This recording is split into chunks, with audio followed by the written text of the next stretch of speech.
저소득 노인들이나 발달 장애인 등 사회적 약자들에게 서비스를 제공하는 사회적 기업들이 퇴출 위기에 처했습니다. 경기도시공사가 자신들이 관리하는 건물들에 입주한 사회적 기업들에게 퇴거를 통보했는데요. 임대료를 내지 않았다는 이유인데 자세한 내용 백창현 기자가 취재했습니다.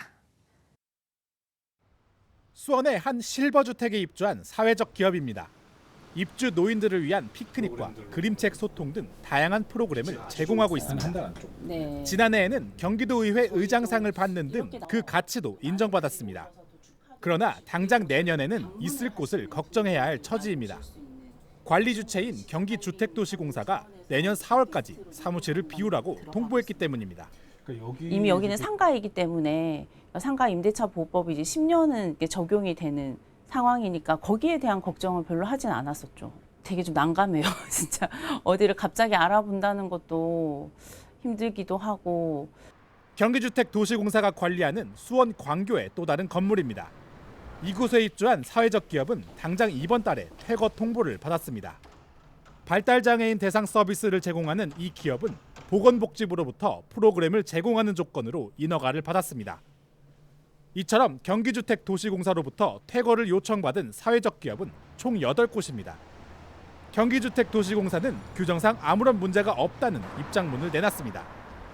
입점 중인 사회적 기업들에게 계약 만료 1년 전에 계약 기간을 안내했고 만료 후에는 재계약이 불가능하다는 내용을 사전 안내했다는 겁니다.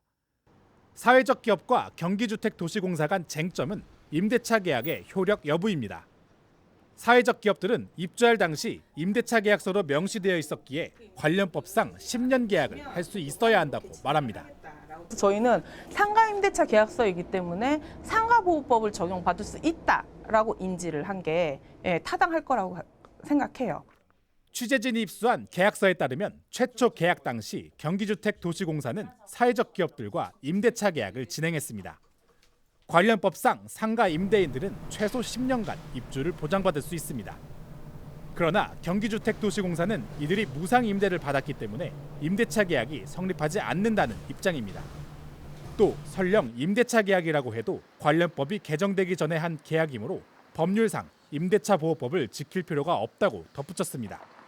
임대차 계약이라는 거는 어쨌든 거기서 비용이 발생을 해야 임대차 계약이라고 하는 거지. 비용이 발생하지 않고 지금처럼 이렇게 되어 있는 거는 임대차 계약이 아니라는 거예요. 사용대차라는 거예요, 법률적으로. 그러면서 경기주택도시공사는 이들에게 임대차 계약서가 아닌 사용대차 계약서를 송부했습니다.